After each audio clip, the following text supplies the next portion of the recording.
Hey friends, Karen Basket DIYer here. Alright you guys, today's tutorial is a Unity Ceremony cross made from pallet wood. So you may have seen one of my tutorials on this before, but I thought I'd show you again and try to go step by step for you. So I like to use the pallets with the more narrow slats on them, and normally I would use my pallet buster to remove the slats, but I didn't have that with me, so I used a circular saw and a hammer just to remove all of the slats. Once I got all the slats removed, I then just removed the nails and then grabbed a square and marked all the ends so that I could straighten them up with the chop saw. Once I got these all trimmed and squared up, these ended up being 31 inches long each, and I had 6 of them. Next, I took 3 of them and cut them right down the middle, right in half, which created 6 15.5-inch pieces. Then I grabbed a few of my other leftover pieces, the longer pieces, and I ripped these using my table saw to create my border or my frame. You can be the judge on the width of your frame. Once I got everything cut, I grabbed those 6 15.5-inch pieces, laid them out, and painted them white. I used a flat white spray paint. You could do this whatever color you want.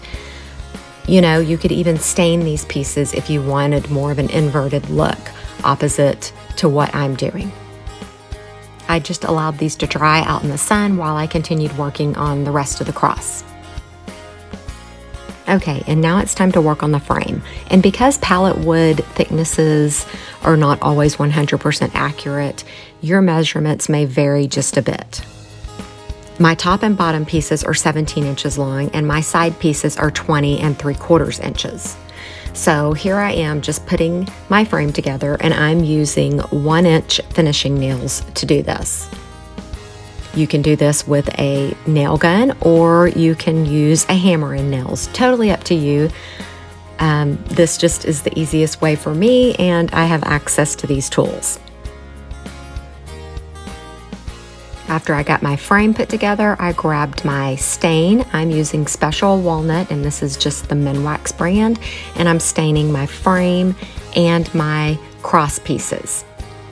For the actual cross pieces, I used one of the pallet slats and I cut it down to 19 inches, and then I cut 2 more pieces that were 5 1/4 inches each. After my white spray painted pieces were nice and dry, I grabbed some sandpaper. It doesn't really matter what grit you use for this. I just like to distress these pieces a bit. The edges, just go over the tops of them and just expose a little bit of the palette natural wood. Now it's time to fit the white background pieces in place. Again, because pallet wood is so inaccurate, I mean, I could have ran my frame pieces through a planer to thin them and make them all 100% accurate, but I didn't. So you just have to fit them in and make them work. Here you can see that I'm having to use a screwdriver to pop that last piece in place and make it fit.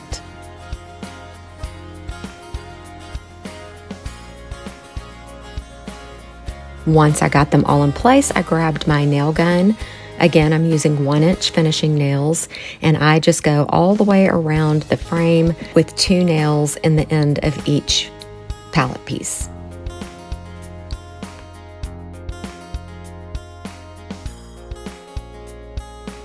Now it's time to secure my cross pieces in place. I just measured for accuracy to make sure that this is all nice and centered. Remember, this cross piece is 19 inches long. So once I got it centered and where I wanted, I just grabbed my nail gun and popped a few nails in to secure it to the background.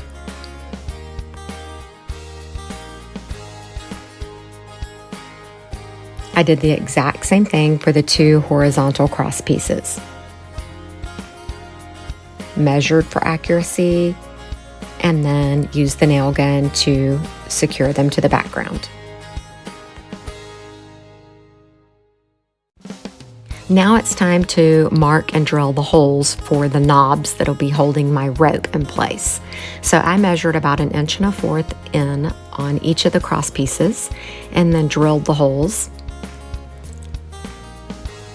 You can drill all the way through, and then I'm using these glass knobs from Hobby Lobby, and because of the thickness of all my boards combined, the knobs do not go all the way through the back of the wood. They just screw right in and line up perfect, which is great for whenever you hang this on the wall. There'll be nothing sticking out the back. Everything is nice and flush. Next, I added the rope. Now I am using just the natural sisal rope from Hobby Lobby. I believe it's about 1/2 inch thick. You want to be sure to cut these pieces long enough so that when you braid it, you have excess to be able to tie it all together at the bottom. So here's how I secure mine. I wrap each piece around the knob, and then I use the small twine to wrap, tie, and secure each piece.